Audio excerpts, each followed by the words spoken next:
What's up, guys? This is Michael Sean with Unison Games, coming at you with another Trainer on the Road video. I know I just came out with another one. Right now it is Tuesday, February 25th. Heading over to a league challenge at Tabletop Games. Pretty excited, Tabletop Gaming Center, rather.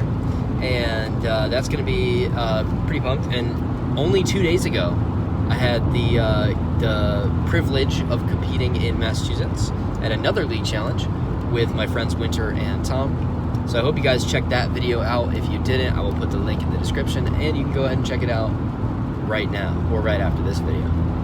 Anyway, spoiler about that one. Winter and Tom did super well. I didn't do so great. And I was playing MALAMAR Mew for that. And for this challenge, I decided to go ahead and switch back to just straight up Welder Mew. I really liked the MALAMAR Mewtwo Mew build. I thought it was really cool. It has a lot of sustainability, which is something that Welder Mew sometimes struggles with. But I just think it's got a serious breaking problem in the early 3 or 4 turns of the game. And even if your deck pops off really well, you're still slower than a lot of other decks in the format right now on those turns. And so I think with the advent of Victini V, Welder Mew gets even faster than it was before. And basically the way to beat Welder Mew is just to outlast it, and not a lot of decks can do that right now. MALAMAR Mew maybe being one of the few that can. But I decided to go back to that Welder Mew for this one. I want to get some points on the board. And I think I did change up the list quite a bit. I will say that. I took some stuff out. I looked at the Oceania International Tournament that was happening last weekend, and actually there were 2 top 8 finishes in this Welder Mew. It's the same build for both. It was Tord Reklev, and then another guy who I'm not familiar with. I think he's kind of more of an up-and-coming competitive player, but he was actually able to take Welder Mew and win the Oceania tournament. And so I went ahead and looked at their lists, and I think I changed 2 cards. So you can call me a nut decker if you want to. It's fine. But I did kind of go to that. So I was playing a Rainbow Mew Mew before. No Rainbow Energy in this one. In fact, there's only Fire, 2 Psychic Energy, and then 2 Weakness Guard Energy. So the thing that I did change, because what I liked about the Rainbow Energy build is sometimes you can't get to a Welder, but you can get to a Guzma and Hala, and you can get that Rainbow Energy off of that. Well, there's no Rainbow Energy in this one, but there is 2 cards that are really important for some matchups. The first card is Stealthy Hood. The second card is Weakness Guard Energy. So obviously Weakness Guard Energy you're going to need in the mirror match. You're also going to need in any MALAMAR matchup. And so I'm using Guzman and Hall in there just to make that Weakness Guard Energy a little bit more on demand. And then the Stealthy Hood is the same circumstance where you're going to need Stealthy Hood in maybe against Obstagoon, which I've heard has a lot of presence here in Connecticut. I've yet to actually see it though, so I'm not convinced that it has a lot of presence here in Connecticut yet. I guess we'll see. That's, I guess, one of my questions going into this one is, are we actually playing Galarian Obstagoon all over the place? Is that really something that people are trying to roll with here? It did get a top 16 finish in Oceania, but it only had 1 representation, so I don't know how tier 1 that deck is. I think maybe it's probably more tier 0.15 or tier 1.5, but we'll see what happens. Anyway, that's one of my questions. The other question is just maybe I'm off base with the Guzma Hala thing. I do think Guzma Hala is a fantastic card for Mew Mew because it just helps in those situations. By the way, Stealthy Hood is also really important against Ability Zard, protecting your Mews that are on the bench from getting dragged up by Ninetales. Ironically though, I actually went ahead and watched the Ability Zard matches in top 8 from Oceania. Neither times was he able to get his Ninetales up and running. I will say that dude playing the abilities Zard list did a fantastic job. Really very like competitive games on both of those. He played Tord in top 8 and was able to beat Tord, but they went to game 3 sort of, and Tord had actually in game 1 misplayed quick ball, and that got him a game loss in 3. So I don't know necessarily how much you can draw from that matchup. And then the other match that he played in top 8 was actually the second place finish match. So he was actually in the top match, and he did a fantastic job. Like I said, same exact 60 cards with both matches, and I think Mewtwo was probably doing a better job in both of them. The deck just has so much flexibility. And so I'm going back to this Welder Mew. I'm hoping for a top finish here at Tabletop. It is one of my shops that I frequent pretty often, so I know a lot of the players there, and I know that there are a couple players that oftentimes show up for challenges that are very, very good players, and so I'm excited to see what they're gonna bring, see what the competitive scene in Connecticut's actually gonna look like, because like I said, the last tournament was in Mass and it wasn't a super competitive crowd, so there were some good competitors, but I think this will be more indicative of what the competitive scene is going to look like in my local area. So with that, I'm heading this tournament, and I will talk to you guys afterwards. What's up, guys? Just got out of the challenge a little while ago. Ended up having 14 people at this challenge, so it was bigger, 4 rounds. So that's kind of cool. Let's just dive right in. So stats were 2-2. We actually had there was literally no 4-0s, so 2-2 is actually not bad. I think it was definitely in the upper half of the tournament, which is good. As far as how the matches went, let's start there. So in the first round, what did I play in the first round? Pikarom. Played Pikarom. Yeah, so that was interesting. He actually was able to get the win. And so the reason he was able to get the win is I started with some stuff, and I was going to Dedenne turn 2. Well, I had 2 Mewtwo's in the prize cards. And so I was like, what in the world am I going to do? Because I got all these attackers, and Reshizard probably isn't going to cut it against just Reshizard. I actually had to start Reshizard. I remember that too. That sucked. I started Reshizard 2 of the 4 games this time, which is insane. I guess I could have started Dedenne, but the other game I started Mew Mew, and the other game I started Jirachi, like the deck is supposed to do. So anyway, so first game I had a Mega Lopunny in my my hand, and I got the Dedenne, and I was like, here's what I'm gonna do. I'm going to get a Mewtwo. The next turn I was setting myself up for a Welder, with the Dedenne, so I was like, okay, let's make that happen. So basically I was like, let's get this Lopunny on the bench so that next turn I can Welder to it. Well, I forgot to put it down on the bench and threw it away to the Dedenne, so that was dumb. But anyway, I think that was ultimately what happened, because then I just had to put all my energy on the Mewtwo, and he knocked it out using energy switches and stuff, and then we just had a really grindy game where he was using his Raichu, Alolan Raichu, and I was trying to use Victini V. So yeah, that's the thing. So next game I played a newer player who was playing ADP, and I beat him. He didn't play optimally, but even if he was playing optimally, I actually had really good answers to it the whole time. One thing I will say there, I've never played just the straight up Charizard GX from Hidden Fates in my deck before today, and I see why it gets played, especially with ADP and ZACIAN being in the format, because you can essentially turn to knock out an ADP, which means if they don't get it set up turn 1, you do a good job. And so I thought that they could get it set up turn 1, but they can't, because you can't Metal Saucer to ADP. I thought that Metal Saucer was you attach it from a Metal Energy from the discard to any bench Pokemon, but it's not. It's any bench Metal Pokemon. Since ADP is not Metal, we actually have a really nice option there where, like, if either if I go first and attach one energy, I can get the Welder, or if I go second and they don't get it on their turn too, I can just knock it out before we even get the chance to alter creation, which is amazing. So I had that set up, but I didn't need to use it because he was a newer player and he kind of had some misplays in there.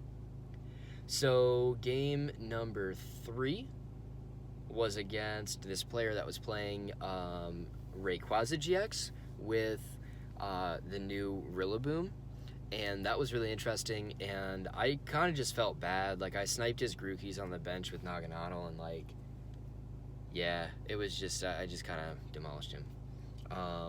But it was a good match, though. I love that deck. It's really cool. It's a little bit inconsistent right now, and that was his problem. He just wasn't getting set up. And then the 4th match, I was really pumped, and then I saw I was going against Malamar, and I was like, shoot.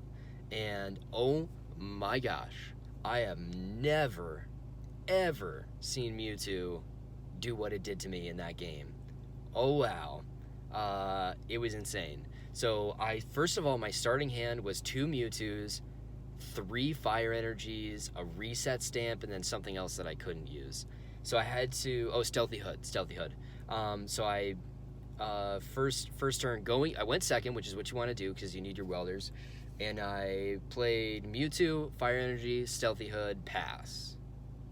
Wow. Second turn, I was able to draw into a Cherish Ball, I believe. So obviously I used that to get a Dedenne, benched another Mewtwo, put a Psychic Energy on it, and then Dedenne'd. Actually, I don't think I put the Psychic Energy because I was thinking you really need Weakness Guard Energy, so I was saving my energy attachment for Weakness Guard Energy. Dedenne into a Sycamore, still no Welder in sight. No Giant Earth, no Welder, no Jirachi, no, like, anything. It was so bad. I went through like half my deck and I didn't see anything I needed. So I had to, by the way, in the process, throw away like 4 to 5 energies. So I was like, okay, let's try to get this Victini going. It's like turn 3 or 4, I finally get a Victini out. The thing is, the other guy I was playing against, I kind of threatened Naganadel, and so he bench locked himself with Mew, so all he had was the Giratina, and then I was able to get a Weakness Guard Energy. I was actually able to get both Weakness Guard Energies out on both Mewtwo's, which was really nice. So I was kind of stalling him out, but he was just chipping away. He knocked out a Jirachi, then he knocked out the Victini V. I think I might have said Prism Star earlier, I meant V. The Victini V. So he went down to 3 prize cards, and I was still at 6, and I had no way to take a knockout, and I was like, shoot, this is really bad. And so I was like, let's Stinger GX against Malamar. And I really think that was the best play. Wow. Let's just put the, by the way, SP Oxys was in the prize cards. So that sucks. Well, I was dumb because I Stinger GX'd, and then I was like, I could Cross Division, which is also a GX attack. So we don't like that whatsoever. But I don't think there was any way to win the game anyway, just because I just had my 2 Mewtwo's, and he was playing Spell Tag Malamar, obviously, so like, yeah, he just guillotined me and didn't knock out any Mewtwo's.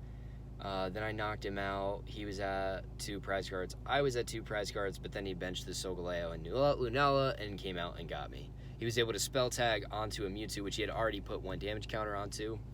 With Mew, actually, he's side powered to put a damage counter on my Dedenne and both my Mew Mew, so he had 1-shots with the Giratina, which was a really solid play. So shout out to him for making a really good play there. And then at the same time, he was able to just grab that Spell Tag. When I knocked out the first Giratina, he brought my active Mewtwo up to 5 damage counters, which makes the 230 from Solgaleo Lunala relevant, and he took a knockout that way. So yeah, Malamar got me. Honestly, I don't feel bad because, like I said, that dude played super well in my deck. was ridiculous. Like, we were both talking about it, and like he was seeing my plays and seeing the stuff I discarded. He was like, I cannot believe what I'm seeing right now, because like, how is that possible? I don't know how it's possible. Anyway, so some things, some comments, because I had that challenge on Sunday, and now I got this challenge on Tuesday. ZACIAN obviously is a thing. Like, there's a lot of ZACIAN crap going around. The deck's really strong. However, it's not unbeatable at all. Like, it's the hype deck. It's a good deck, but it's not the only good deck.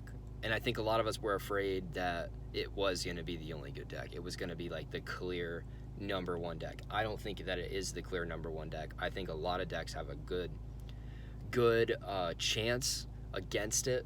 I think Mew Mew is one of the ones that has a really good chance against it. I know Ability Zard was really hot coming out of Oceania, and I think that has a fine chance against it as well. So I think the format actually is more healthy post Sword and Shield with the consistency that it brings. It actually makes several decks like more viable. And if ZACIAN had come out in Cosmic Eclipse, we would be looking at a ZACIAN metagame right now, but I don't think we are. I mean, it's still a fantastic deck, and it's still one of the number one decks, but I think it's only one among several instead of just the number one deck. So I like that. Stuff that I learned personally about Welder Mew, since we're back to that, that Charizard GX I think is actually a good play. I didn't play it before. I think it is. Don't throw all your energy on one Mew Mew. Like I had to, and that, like, there was nothing I could do, but I do think don't throw it all on one Mew Mew. You might even not attach energy, like, or like Welder to something dumb like a Dedenne or something to draw the cards, instead of just attaching like stupid amounts to one Mew Mew. It just like it locked me out of the rest of the game. And what happened was I had to come out with Victini late game, which is bad because now I have like liabilities everywhere. So I think that was definitely a problem. Anything else that's really important? No, I don't know what's really important beyond that. I think there was a lot of other things. I do know that a lot of people are hype about Malamar being good again. It was definitely good in the hands of this player that I played today. But at the same time, he was playing one of his best matchups, because Malamar really likes to play Mew Mew. So as far as the winners of the tournament, we had some Lapras v Max action. That was kind of cool. We definitely did have a ZACIAN up there. Actually, I think we had two ZACIANs, and I'm not sure what the other deck was. It actually might have been the Pikarom that beat me. Yeah, I think it might have been the Pikarom that beat me. I kind of had to like fly out of there because the tournament went kind of late. We went to time every round. So, yeah. Yep, so that was what it was. I think it was either one or two ZACIANs, a Pikarom, and a Lapras v Max. So look at that, and that's pretty varied. And I really like to see that. And like I said, oh, you know what? Malamar. So ZACIAN, because the guy that played Malamar, he made it into top 4 as well. So we got ZACIAN, we got Malamar, we got, I think, Pikarom, and we got Lapras v Max. So, I'm like, I'm kind of okay with that. I like the way that meta looks. It's very diverse. And I am feeling good about Welder Mew. I think the new list is pretty hype, and I am going to continue playing it for right now. I do think it just has a lot of outs, just like before, and I think my list is better than it was in Cosmic Eclipse. So yeah, that's it. So let's see, comments. If you got a comment, if you've been hitting tournaments already in Sword and Shield, go ahead and leave a comment. Let me know what topped your local tournaments, so that I know what's up. And also, if you have, I'm looking for Expanded, because you're going to hear me talk about Expanded pretty soon. I'm going to a regionals in a couple weeks, so I am going to be looking at Expanded. If you have any ideas as to what I should be playing at the Charlotte regional for Expanded in a few weeks, hit me up in the comment section. I will definitely be looking for your input and I'll be testing. I might even bring a testing video for that so that you guys can know before I actually go to the tournament.